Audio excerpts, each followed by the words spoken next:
समन्ता चक्रवालेषु अत्रा गच्छन्तु देवता सद्धम्मं मुनिराजस्य सुनन्तु सग्गमुक्खदं धम्मश्रवण कालो अयं बदन्ता धम्मश्रवण कालो अयं बदन्ता ධම්මස්සවන කාලෝ අයං බදන්තා නමෝ තස්ස භගවතු අරහතෝ සබ්බ ධම්මේසු අප්පටිහත ඥානචාරස්ස දස බලදරස්ස චතු වේසාරජ්‍ය විසරදස්ස සබ්බ සත්තුත්තමස්ස ධම්මිස්ස රස්ස ධම්ම රාජස්ස ධම්මත්සාමිස්ස තථාගතස්ස සබ්බඤුනෝ සම්මා සම්බුද්දස්ස නමෝ තස්ස භගවතු අරහතෝ සබ්බ ධම්මේසු අප්පටිහත ඥානචාරස්ස දස බලදරස්ස චතු වේසාරජ්‍ය විසරදස්ස සබ්බ සත්තුත්තමස්ස ධම්මිස්ස රස්ස ධම්ම රාජස්ස ධම්මත්සාමිස්ස තථාගතස්ස සබ්බඤුනෝ සම්මා සම්බුද්දස්ස නමෝ තස්ස භගවතු අරහතෝ සබ්බ ධම්මේසු අප්පටිහත ඥානචාරස්ස දස බලදරස්ස චතු වේසාරජ්‍ය විසරදස්ස සබ්බ සත්තුත්තමස්ස ධම්මිස්ස රස්ස ධම්ම රාජස්ස ධම්මත්සාමිස්ස තථාගතස්ස සබ්බඤුනෝ සම්මා සම්බුද්දස්ස උතුම් වූ භාග්‍යවතුන් වහන්සේට මාගේ උතුම් වූ නමස්කාරය වේවා.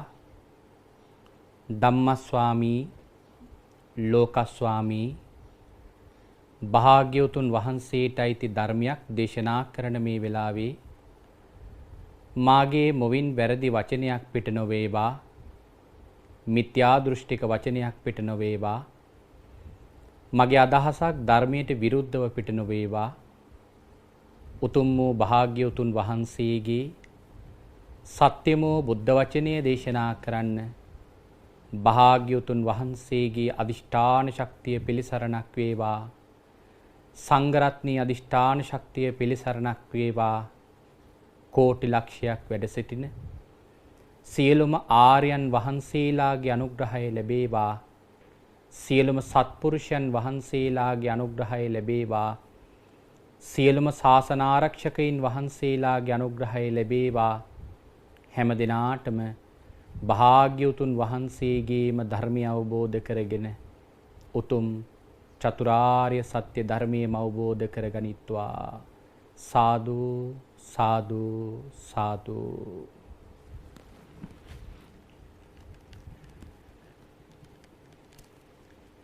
ධර්ම ශ්‍රවණාබිලාසී ශ්‍රද්ධා බුද්ධි සම්පන්න කාරුණික ගුණගරුක පින්වත්නි, අද මේ පින්වත් හැම දෙනාම මේ වෙලාවේදී බලාපොරොත්තු වන්නේ භාග්‍යවත් අරහත් සම්මා සම්බුදුරජාණන් වහන්සේ විසින් ඔබෙත් මගෙත් නිවන පිණිස මහා කරුණාවෙන් දේශනා කොට වදාළ සුවාසෝ දහසක් ධර්මස්කන්ධයන් අතරින් ඊ타ත්ම වටින ධර්ම කාරණාවක් ශ්‍රවණය කරන්නටයි. අද සද්ධර්ම දේශනාව සඳහා මා මාතෘකා කරගන්නට අදහස් කරගත්තා දීඝනිකායේ දෙවෙනි පොතේ මහා පරිනිබ්බාන සූත්‍රයේ 142 වෙනි පිටුවෙහි සංග්‍රහ වෙලා තිබෙන විශේෂ ගාථා ධර්මයකින් කෙටි ධර්මානුශාසනාවක් පින්වත් පිරිසට පැහැදිලි කරන්න.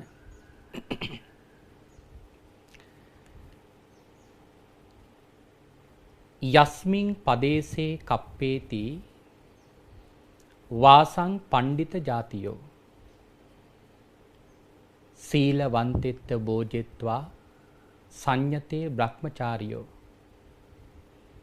යාතත්ත දේවතා ආසුං තාසං පණ්ඩිත ජාතියේ තා පෝජිතා පෝජයන්ති මානිතා මානයන්ති තතෝනං අනුකම්පන්ති මාතා පොත්තංව ඕරසං දේවතානුකම්පිතෝ පෝසෝ සදා භද්‍රහානි පස්සතු. අපේ භාග්‍යවතුන් වහන්සේ දවසක් පිරිනිවන් පාන මොහොතකට කලින් මේ මහා පරිනිබ්බාන සූත්‍රය දේශනා කරගෙන යනකොට අපේ භාග්‍යවතුන් වහන්සේ මෙන්න මේ කාරණාව භික්ෂුන් වහන්සේලාට විශේෂයෙන් මේ සූත්‍රය අවධානය කරනවා. භාග්‍යවතුන් වහන්සේ දේශනා කරනවා යම්කිසි ප්‍රඥාවන්ත පණ්ඩිත වූ අය යම් ප්‍රදේශයක වාසය කරනවා නම් ඒ පිරිස සිල්වතුන්ට දන් දීලා සීලවන්තෙත්ත බෝජෙත්වා සිල්වතුන්ට දන් දීලා ඒ දානයෙන් ලැබෙන පින යාතත්ත දේවතා ආසුං ඒ දානයෙන් ලැබෙන පින තාසං දක්ඛින මාදිසේ ඒ දක්ෂිනාවෙන් ලබන පින දෙවියන්ට අනුමෝදන් කරනවා. භාග්‍යවතුන් වහන්සේ දේශනා කරනවා තා පෝජිතා පෝජයන්ති මානිතා මානයන්ති. ඒ පූජා කරපු මිනිසුන්ට දෙවිවරු ප්‍රතිපූජා කරනවලු. ගෞරව කරපු මිනිසුන්ට දෙවිවරු ප්‍රතිගෞරව කරනවලු. හරියට මොන වගේද? තතෝනං අනුකම්පන්ති. දෙවිවරු අනුකම්පා කරනවලු මාතා පුත්තංව ඕරසං. හරියට අම්මා කෙනෙක් දරුවෙකුට ආරක්ෂාවක් සලසන්නේ යම්සේද ආන්නේ විදියට ඒ දෙවිවරු තමන්ට පින් අනුමෝදන් කරපු ගෞරව කරපු අයට අනුකම්පාවක් දක්වනවලු. දේවතානුකම්පිතෝ පෝසෝ සදා භද්‍රහානි පස්සතු. දෙවිවරුන්ගේ අනුකම්පාව තමන්ට පින් දීපු ඒ මනුෂ්‍ය සත්වයාට කිසිම ආකාරයකට උපද්‍රවයක් නොවන ආකාරයට ඔවුන් රැක බලා ගන්නවලු. දැන් මේකේ සරල අදහස ගත්තොතින් භාග්‍යවතුන් වහන්සේ දේශනා කරන්නේ මොකද්ද? යම් කිසි පිරිසක් දෙවියන්ට පින් දුන්නෝ ඒ පින් අනුමෝදන් වෙන දෙවිවරු තමන්ට පින් දුන්නු අයට ආරක්ෂාව සලසනවා. එහෙමනම් මේ කාරණාව පින්වත්නි නුවණින් මේ කාලේ විමසන්න ඕන විශේෂ කාරණාවක්. අපේ ලංකාවෙත් ගත්තොත් පින්වත්නි පින්කමක් කරලා අනිවාර්යයෙන්ම හැම මිනිස්සෙකුගේම අවසාන චාරිත්‍රයක් තමයි දෙවියන්ටයි මීගේ ඥාතින්ටයි පින් දීම. සාමාන්‍යයෙන් ගත්තොත් දෙවියන්ට නම් අනිවාර්යයෙන්ම පින් අනුමෝදන් කරනවා. නමුත් පින්වත්නි ලංකාවේ මිනිස්සු දෙවියන්ට මේ තරමටම පින් දෙනවා. මිනිසුන්ගේ යුතුයකම දෙවියන්ට ඉටු කරනවා. නමුත් දෙවියන්ගේ යුතුයකම මිනිසුන්ට ඉටු කරනවා අපට පෙනෙන්නේ නෑ හරියට.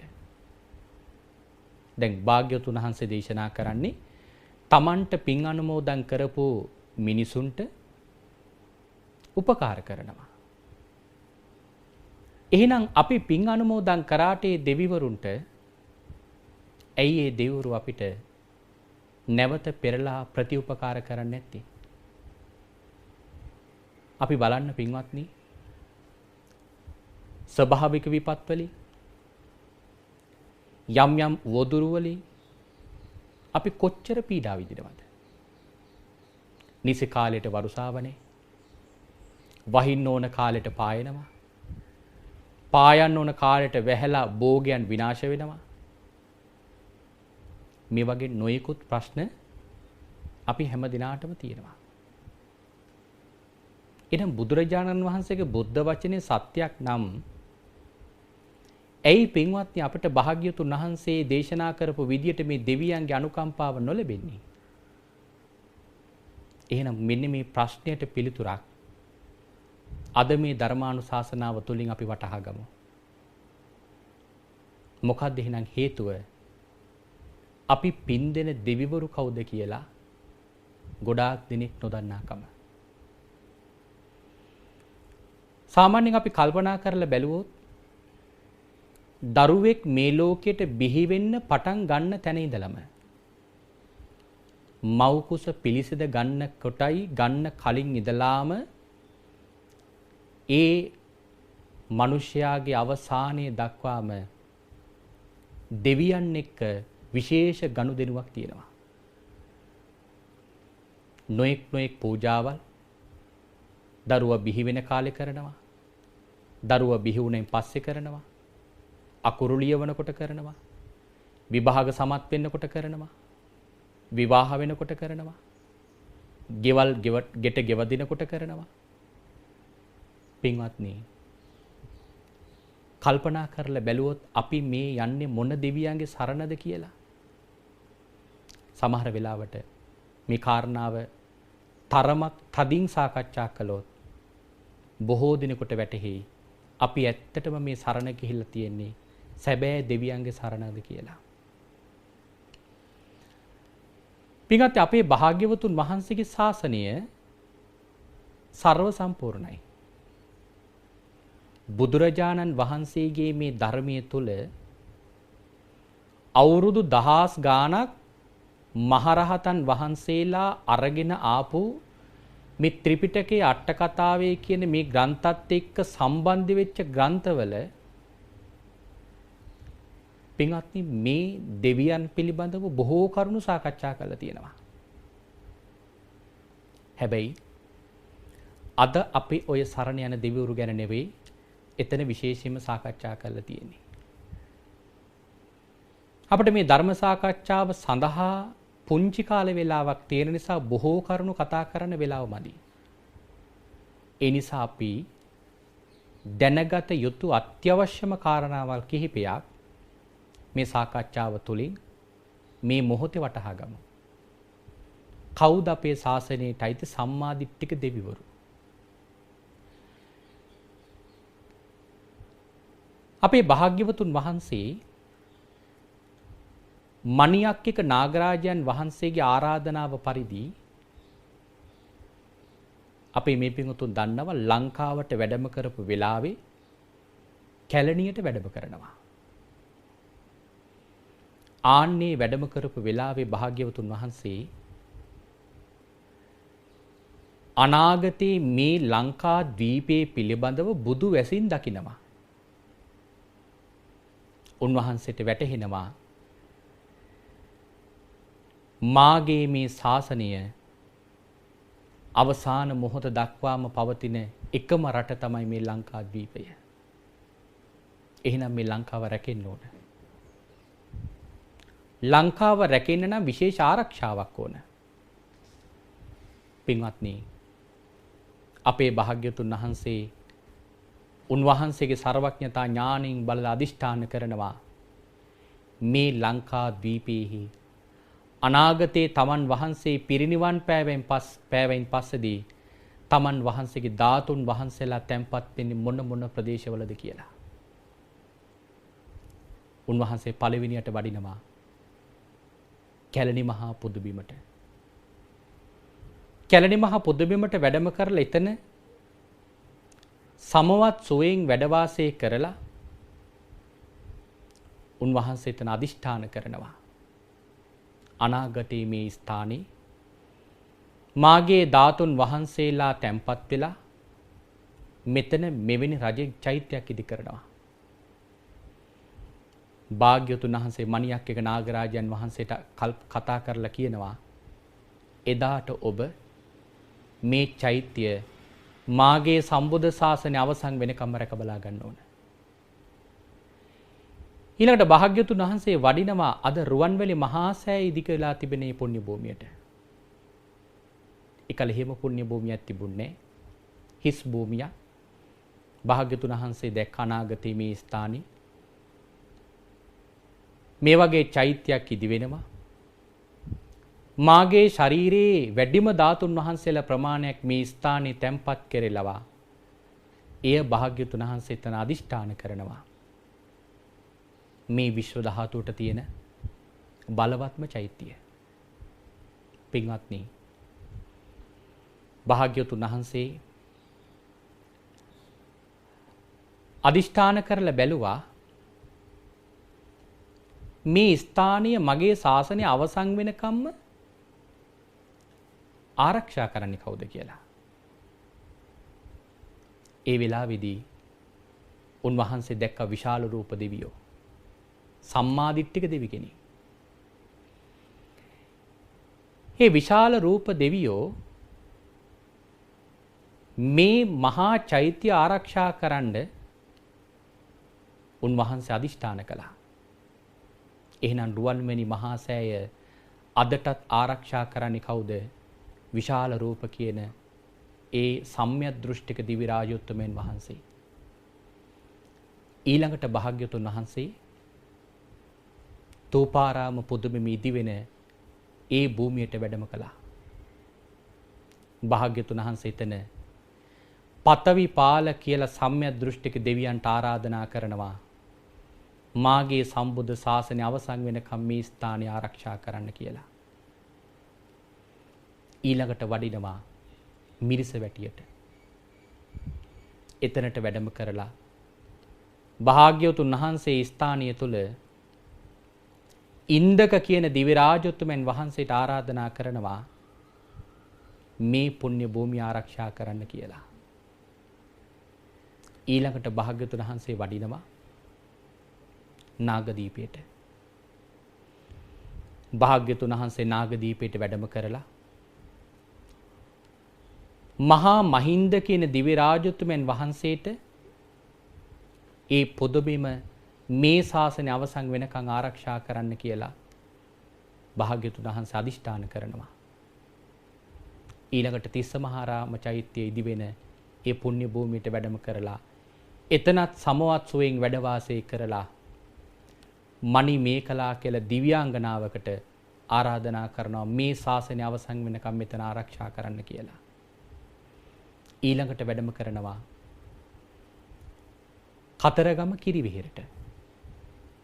එතන කතරගම කිරිවෙහෙර ආරක්ෂා කරන ආරක්ෂක සම්‍යක් දෘෂ්ටික දෙවියන් වහන්සේ තමයි මහා ഘോഷ කියන දිව්‍ය රාජෝත්තමයන් වහන්සේ. උන්වහන්සේට අපි පින් දෙන්න ඕන. උන්වහන්සේ දෙවියන්ට ආරාධනා කරන මේ ශාසනය අවසන් වෙනකන් ආරක්ෂා කරන්න කියලා. ඊළඟට භාග්‍යවතුන් වහන්සේ දීඝවාපී චෛත්‍ය ඉදිවෙනේ පුණ්‍ය භූමියට වැඩම කරලා භාග්‍යවතුන් වහන්සේ අදිෂ්ඨාන කරනවා මහා සේනකෙන් දිව්‍ය රාජෝත්තමයන් වහන්සේට මේ ස්ථානය ආරක්ෂා කරගෙන යන්න කියලා. ඊළඟට භාග්‍යවතුන් වහන්සේ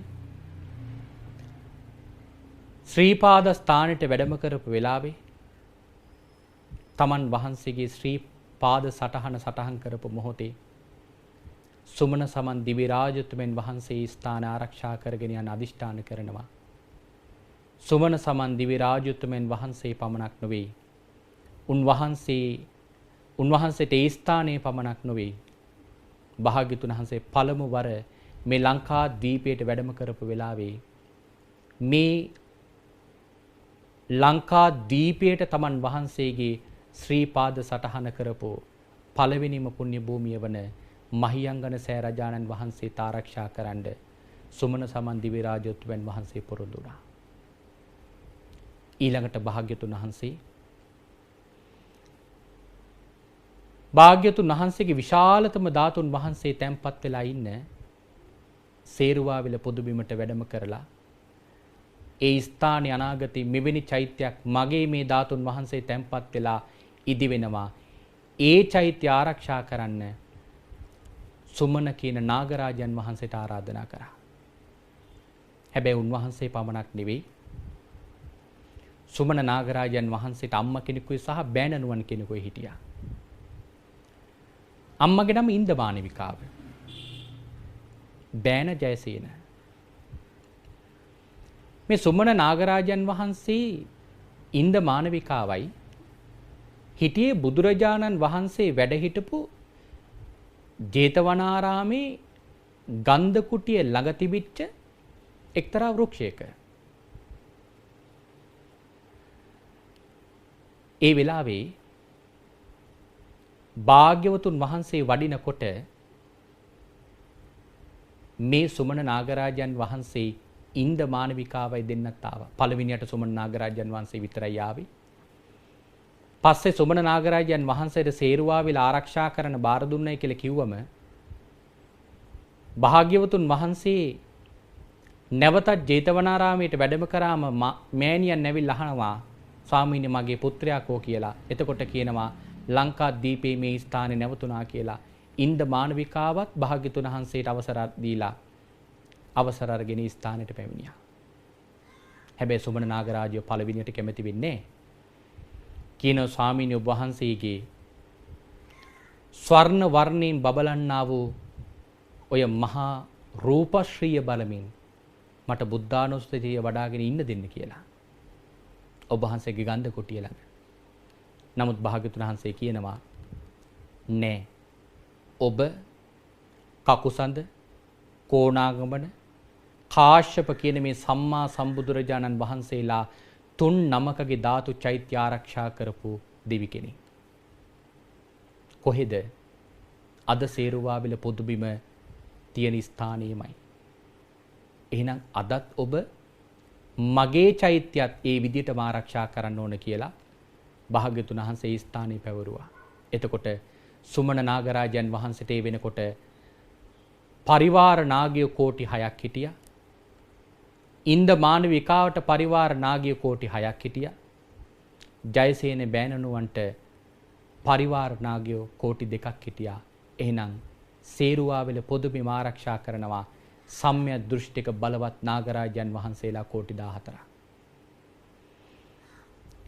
නමුත් පින්වත්නි අපි මේ කාරණාවල් කොච්චර දුර්ලභවද දන්නේ. නමුත් අපි ඇහුවොත් අපි පින් දෙන දෙවිවරු කවුද කියලා අපි ওই නම් ටිකද සිහිපත් කරන්නේ නෑ. බුද්ධ ශාසනය රකින්න කියලා අපි පින් දෙන්නේ වෙන දෙවි කෙනෙකුට. නමුත් ඇත්තටම භාග්‍යතුන් වහන්සේගේ සම්බුද්ධ ශාසනය රකින්න ශක්‍ර දේවේන්ද්‍රයන් වහන්සේ බාර දුන්නේ කාටද? උපුල්වන් දිව්‍ය රාජෝත්තමයන් වහන්සේට.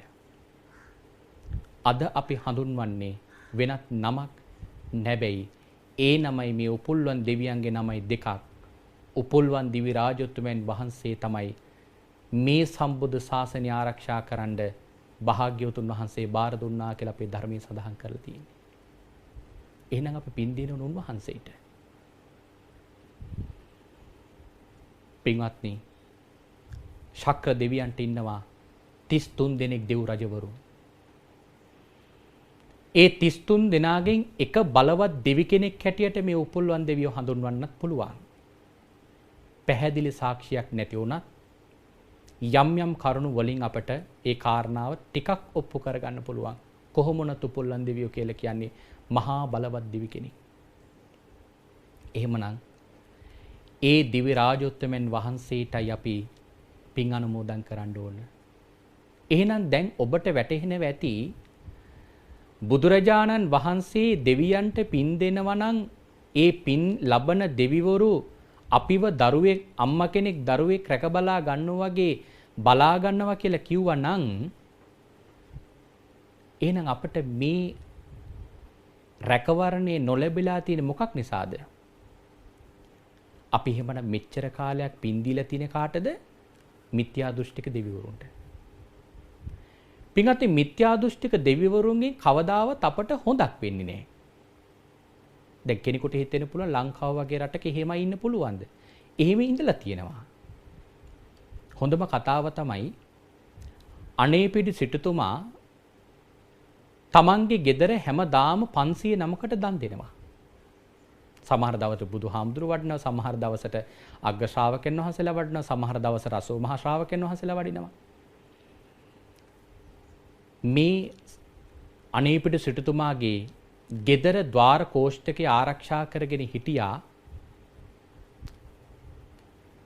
පින්වත්නි මිත්‍යා දෘෂ්ටික දිව්‍යාංගනාවක්. ඇයට මේ හාමුදුරුවෝ ගෙදරට වඩින එක කරදරයක්. මොකද ඇයගේ දිව්‍ය විමානෙන් ඇයට බහින්න වෙන නිසා. ඒ වෙලාවේ ඇය මේක පිළිබඳව ටිකක් තරහින් හිටියේ.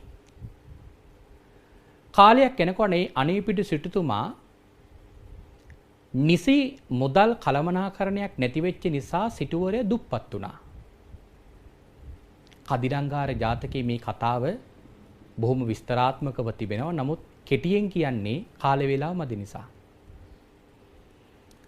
ඒ වෙලාවේ පින්වත්නි අනේපිඩු සිටුතුමා කෝටි 18ක් පොලියට දීලා ඒක ලබා ගන්න බැරි වුණා. කෝටි 18ක් හංගලා තියලා ඒක ගම් වතුරක් ඇවිල්ලා ගහගෙන මුහුදට ගියා. මෙන්න මේ වගේ දේවල් නිසා අනේපිඩු සිටුතුමාට ධනෙ නැති වුණා. දුප්පත් වුණා. මෙන්න මේක අවස්ථාවක් කරගෙන මේ දෙව්දුව දවසක් අනේපිඩු සිටුතුමා නිදන ගෘහයට ඇවිල්ලා තමන්ගේ දිව්‍ය රශ්මිය විහිදුවාගෙන අනේපිඩු සිටුතුමාට මෙන්න මෙහෙම කියනවා. සිටුතුමා අහනවා ඔබ කවුද? ස්වාමීනි මම ඔබ වහන්සේගේ 4 වෙනි ద్వාර කෝෂ්ඨකයට අධිග්‍රහිත වෙන දෙව්දුව. එතකොට අනේපිඩු සිටුතුමා අහනවා අයියෝ බාවේ. දෙව්දුව කියන ස්වාමීන් වහන්සේට අවවාදයක් දෙන්න. ඒ වෙලාවේ දෙව්දුව කියනවා ස්වාමීනි බලන්න මේ සවැත් නුවර හිටපු මහා ධනපතියන් අතරින් ප්‍රබලතම ධනපතිය ඔබයි. අද ස්වාමීන් වහන්සේ අන්ත දුක්ඛිත දුප්පත් භාවයට පත් වෙලා. ඔබ වහන්සේ කල්පනා කරලා බැලුවද ඔබ වහන්සේ දුප්පත් උනේ මොකක් නිසාද කියලා? ඔබ වහන්සේ දුප්පත් උනේ වෙන මොකුත් නිසා නෙවෙයි. ස්වාමීනි ඔබ වහන්සේ දන් දෙන නිසා. කෙනෙකුට ණයට දෙයක් දුන්නොත් ඉල්ල ගන්න පුළුවන්. හැබැයි ශ්‍රමණයන්ට දෙන දේවල් ස්වාමීනි ඔබ වහන්සේට නැවත ගන්න බෑ. දැන්වත් ඔය දන් දෙන එක නතර කරලා තියෙන ධනෙ රැකගෙන පුළුවන් නම් දියුණු වෙන්න බලන්න. දැන් මේ කවුද ඇවිල්ලා කියන්නේ? අපේ ලංකාව වගේ දේවාලයකට මිනිස්සෙකුට ආරූඪ වෙච්ච දෙවි කෙනෙක්වත් කියපු කතාවක් නෙමෙයි. අපට දෙවිවරු පේන්නේ එහෙමනේ. මේ සාමාන්‍යයෙන් ඉන්න මිනිස්සෙකුට ආරූඪ වෙලා ආරූඪෙන් කියනවයි කියලානේ අපි දෙවිවරු ඉති කියන දේවල් පිළිගන්නේ. නමුත් මේ අනේපිඩු සිටුතුමාගේ ළඟට ආව එහෙම කෙනෙක් නෙවෙයි. සැබෑම දෙවි කෙනෙක්. දිව්‍ය රශ්මිය විහිදුවගෙන පොළොවෙන් උඩ ඉඳගෙන දිව්‍යාංගනාවකුයි කතා කරන්නේ. ඒ වෙලාවේ පින්වත්නි අනේපිඩු සිටුතුමා මේ කාරණාව කොහොම පිළිගන්නේ නැද්ද? දැන් මම කිව්වේ කලින් කෙනෙකුට අහා හිතෙන්න පුළුවන් මේ වගේ රටක එහෙම මිත්‍යා දෘෂ්ටික දෙවරුත් ඉන්න පුළුවන්ද? ඉන්නවා. මොකද අර වගේ උසස් සිටුවරයෙකුගේ නිවසේත් අධිග්‍රහිතව හිටියානම් මිත්‍යා දෘෂ්ටික දෙවරු අපේ රටේ ඉන්න බැරිද? පුළුවන්. පින්වත්නි ඔන්න බලන්න ශ්‍රද්ධාව කියන්නේ අපි තේරුම් කරගන්න ඕන මොන වගේ ශ්‍රද්ධාවක්ද කියලා. පින්වත්නි අපි අද මිත්‍යා දෘෂ්ටික යම්කිසි කාරණාවක් ප්‍රකාශ කළොත් අපි ඒ කාරණාව පිළිගන්නවා. නමුත් පින්වත්නි අනේපිඩු සිටුතුමා එහෙම පිළිගත්තේ නැහැ. අනේ පිටිසිටුතුමා මොකද්ද කිව්වේ? නුඹ වගේ 100ක්, නුඹ වගේ 1000ක්, නුඹ වගේ ලක්ෂයක් ආවත් මම දෙන දාණය නුඹට තියා නුඹට වඩා වැඩමල් කෙනෙක් ආවත් වළක්වන්න බෑ. බලන්න අපේ ශ්‍රද්ධාවයි සැබෑ තෙරුවන් සරණ ගියපු සම්‍යක් දෘෂ්ටික පුද්ගලයෙකුගේ තියෙන ශ්‍රද්ධාවයි කොච්චර දුරස්ද? අපට දේවාලයකින් කියන කරුණු පිළි අරගෙන අපි කොච්චර මිත්‍යා දෘෂ්ටික වෙනවද? නමුත් සැබෑ දෙවි කෙනෙක් ඇවිල්ලා කිව්වත් පිළිගත්තේ නැහැ. එහෙනම් අනේපිඩ සිටුතුමාට තිබිච්ච තිසරණ පිළිබඳ ශ්‍රද්ධාව කොච්චරද කියලා හිතන්න.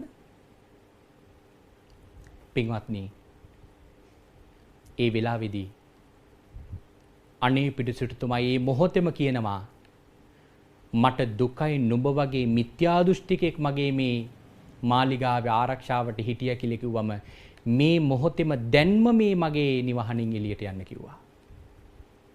අන්තිමේදී ඇයට තිබිච්ච දිව්‍ය බවණත් අහිමි වුණා. බලන්න බලවත් දෙවියෙකුට අභියෝග කළා. දැන් අපේ සමාජ සමහර වෙලාවට දේවාලවල වලට සමහර අය ගිහිල්ලා ඒ දේවාලේ වෙනුවෙන් දෙවියන් වෙනුවෙන් කතා කරන ආරූඪ වෙලා ඉන්න මිනිස්සු අහනවා යම් දේවල්.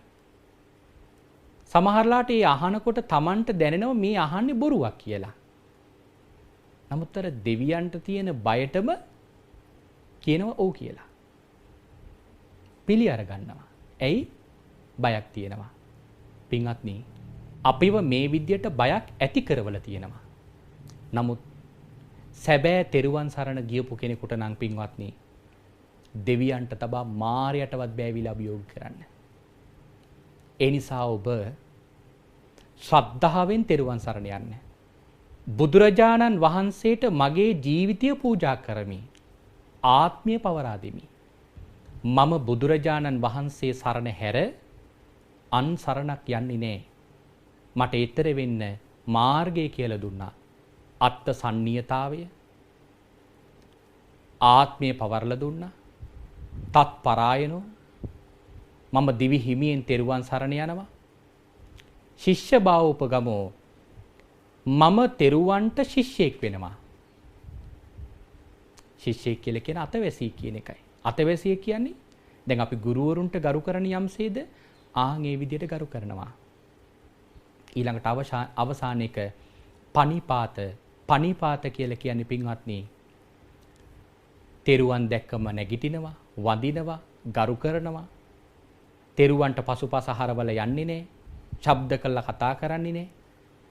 මේ වගේ කරුණු නම් ගොඩාක් අපිට සාකච්ඡා කරන්න පුළුවන්. තිසරණ කියලා කියන්නේ හරියට කොහොමද? තෙරුවන් සරණ හරියට අපි කොහොමද යන්න ඕනේ කියන කාරණාවල් විශේෂයෙන්ම සාකච්ඡා කරන්න පුළුවන්. නමුත් මේ කෙටි වෙලාවේ මම ඔබට මේ කාරණාව විශේෂයෙන්ම අවධාරණය කරේ බුදුරජාණන් වහන්සේ දේශනා කරලා තියෙනවා නම් අපිට දෙවියන්ට පින් දෙනකොට අපිට ඒ දෙවිවරු අපිව රැකබලා ගන්නවා කියලා. පින්වත්නි, අපිව ඇත්තටම දෙවිවරු රැකබලා ගන්නව නම් අපි යන්නේ මොන දෙවියන්ගේ සරණද කියලා සාකච්ඡා කරලා කල්පනා කරලා ගන්න ඕන. මොකද අපි අද දෙන පින් දෙන මිත්‍යා දෘෂ්ටික දෙවිවරු දැන් පින්වත්නි බලවත් වෙලා. දැන් මම ඔබට නිදර්ශනයක් කියන්න. ගමේ අපි හිතමු හොරමැරකම් කරන මිනිස්සෙක් ඉන්නවා. මේ මිනිස්සයා ඉඳලා හිටලා ඔය සමාජ මෙහෙවරවල් කරලා මිනිස්සුගේ හිත දිනාගෙන ඡන්ද ඉල්ලලා පළාත් සභාවට ප්‍රාදේශ සභාවට වගේ ඉල්ලලා ඊළඟට වැඩි ජනමතයකින් පාර්ලිමේන්තුවට යනවා. දැන් එතකොට මේ පාර්ලිමේන්තුවට යව්වේ කවුද? මිත්‍යා දෘෂ්ටික මිනිස්සෙක්. හැබැයි ඔහුගේ මිත්‍යා සංකල්ප ටික ඔහු නතර කරලාද නැහැ. අපි නතර කරපු නිසා නෙවෙයි එතනට යව්වේ. එතකොට එතෙක් හොර රහසේ කරපු අර අපරාධ ටික දැන් කරන්නේ බලයක් ඇතුව. මම මේ උදාහරණය ගත්ත ඔබට වැටහෙන්න ඕන නිසා මිත්‍යා දෘෂ්ටික දෙවරු කියලා කියන්නේ ආන් ඒ වගේ. හොඳ දෙයට අකමැති, වැරදි දෙයට කැමති, වැරැද්දට මිනිස්යාව පොළඹවන දෙවි කෙනෙක්. එතකොට ඒ මිත්‍යා දෘෂ්ටික දෙවියන්ට පින්වත්නි අපි පින් දෙන්න මොකද වෙන්නේ? මොකද මේ දෙවිවරු පින් කරගන්නේ නැහැ. ඒ දෙවියන්ට පින් දෙන්න ඒ දෙවිවරුන්ගේ අර මිත්‍යා සංකල්පත් එක්ක තියෙන දිව්‍ය සම්පත්තිය බලවත් වෙනවා. එතකොට බලයක් නැතුව තමන්ගේ මිත්‍යාව වපුරගෙන හිටපු දෙවිවරු දැන් වැඩ කරන්නේ බලයක් ඇතුව. ඇයි? අපි ඔවුන්ට පින් දීලා ඔවුන් බලවත් කරලා. ඒ නිසා ඔබට අද මේ කියපු නම් ටික සටහන් කරගන්න බැරි වුණා නම් කනගාටු වෙන්න එපා. ඔබ පින් දෙනකොට මෙහෙම පින් දෙන්න. ගෙදර බුදුන් වැඳලා ඉවර වෙලා පූජනීය ස්ථානයකට ගිහිල්ලා වන්දනා කරලා ඉවර වෙලා අපි පින්කමක් කරලා බණක් අහලා ඉවර වෙලා දෙවියන්ට පින් දෙනවයි කියලා කියනකොට හිතන්න මෙන්න මෙහෙම භාග්‍යවතුන් වහන්සේගේ සම්බුද්ධ ශාසනය රකින්න සම්‍යක් දෘෂ්ටික දෙවියන්ට ඒ භාග්‍යවතුන් වහන්සේගේ උතුම් ධාතුන් වහන්සේලා අප්‍රමාදීව ආරක්ෂා කරන සියලුම සම්‍යක් දෘෂ්ටික දෙවියන්ටත් මාව රකින්න මගේ ඥාතින්ව රකින්න මේ පුදබිම මේ මිහිකත රකින්න සියලු සම්‍යක් දෘෂ්ටික දෙවියන්ටත් මේ පින් අනුමෝදන් වේවා කියලා ඔබ පින් දෙන්න. හැබැයි මතක තියාගන්න අනිවාර්යයෙන්ම සම්‍යක් දෘෂ්ටික කියන වචනේ කියන්නේ. මොකද ඒකෙන් බලාපොරොත්තුව අර මිත්‍යා දෘෂ්ටික දෙවිවරුන්ට පින් නොලැබෙනකොට ඔවුන් ඊට පස්සේ උනන්දු වෙන මොකද්ද? සම්‍යක් දෘෂ්ටික වෙන්න. හරියට අපි ප්‍රකාශ කළොත් අපි තෙරුවන් සරණ ගියපු සිල් රකින්න මිනිස්සුන්ට විතරයි ඡන්දෙ දෙන්නේ කියලා. එතකොට වැරදි වැඩ කරන අයත් නිවැරදි වෙනවනේ. ආන්ගේ වගේ මිත්‍යා දෘෂ්ටික දෙවිවරුන්ට පින් අඩු වෙනකොට උන්වහන්සේලා මොකද කරන්නේ? ඔවුණු සම්‍යක් දෘෂ්ටික වෙන්න පටන් ගන්නවා. එහෙනම් අපි පින් දෙන්නේ කාටද? සම්‍යක් දෘෂ්ටික දෙවියන්ට. හැබැයි එකක් මතක තියාගන්න. අපි උන්වහන්සේලාට පින් දෙන්න උන්වහන්සේලාට පින් ගන්න බැරුව නෙවෙයි. පින් කරගන්නත් බැරුව නෙවෙයි. උන්වහන්සේලා මේ මොහොතේ හැම මොහොතකම පින් කරගන්නවා. නමුත් උන්වහන්සේලාගේ අවධානය අපි වෙත ගන්න ඕන නිසායි අපි මේ විදියට පින් දෙන්නේ. ඒ විදියට ඔබ සම්‍යක් දෘෂ්ටික දෙවියන්ට පින් අනුමෝදන් කරන්න පුළුවන් තරම් උනන්දුවක් ඇති කරගන්න. එhmenan ධර්මදේශනාව සඳහා තිබිච්ච කාල වේලාව අවසන් වෙලා තිබෙන නිසා අපි සද්ධර්මානුශාසනාව අවසන් කරනවා. එනම් මෙතෙක් වේලා ලෞතර භාග්‍යවතුන් වහන්සේගේ උතුම් බුද්ධ වචනේ මේ මම නම් සඳහන් කරපු හැම නමක්ම අපේ ධර්ම ග්‍රන්ථවල සඳහන් වෙනවා. මූලාශ්‍රවල සඳහන් කාරණාවලුයි මේ ප්‍රකාශ කළේ. එතකොට ඒ සියලුම කරුණු කාරණාවල් ශ්‍රවණය කරලා අපි රැස් කරගත්තා වූ මම සද්ධර්ම දේශනාව කරලා දේශනාවෙන් ලබන පිනත් ඔබ ධර්ම ශ්‍රවණය කරලා ඒ ධර්ම ශ්‍රවණානිසංසයෙන් ලබන පිනත් ලෞතර භාග්‍යවතුන් වහන්සේගේ උතුම් බුද්ධ වචනය මට අඩුවක් පාඩුවක් නැතුව උගන්වන මාගේ ගුරු දේවෝත්තමයන් වහන්සේටත් පින් අනුමෝදන් වේවා. මා පැවිදි කරපු මගේ ගුරු දේවෝත්තමයන් වහන්සේටත් පින් අනුමෝදන් වේවා. මාගේ ආදරණීය මෑණියන්ටත් මියගිය පියාණන්ටත් පින් අනුමෝදන් වේවා. සම්බුද්ධ ශාසනයේ ශාසනික ගමනකට අපෝපකාර කරපු සත්පුරුෂ කල්යාණ මිත්‍ර හැම දිනාටමත් පින් අනුමෝදන් වේවා. අවසානයේ ඔබ අප හැම දිනාටමත් කෙටිම කාලයකින් පහසුම ආකාරයෙන් සුඛ සහගත ප්‍රතිපදාවෙන් සියලු දුකින් මිදෙම්වා. මේ සියලු කෙලෙස් බරින් නිදහස් වෙම්වා. අජර වූ අමර වූ නිවන ලැබ සැනසෙන්නට මේ කුසල් උතුම් පාරමිතාවක්ම වේවායි. සාදු සාදු සාදු කියා අපි ප්‍රාර්ථනා කරගමු. ආකාසට්ඨා ච බුම්මට්ඨා දේවානාගා මහිද්దికා පුඤ්ඤන්තං අනුමෝදිත්වා චිරන් රැක්කන්තු සම්මා සම්බුද්ධ ශාසනං. ආකාසට්ඨා ච බුම්මට්ඨා දේවානාගා මහිද්దికා පුඤ්ඤන්තං අනුමෝදිත්වා චිරන් රැක්කන්තු සම්මා සම්බුද්ධ දේශනං. ආකාසට්ඨා ච බුම්මට්ඨා දේවානාගා මහිද්దికා පුඤ්ඤන්තං අනුමෝදිත්වා චිරන් රැක්කන්තු සම්මා සම්බුද්ධ ශාවකං.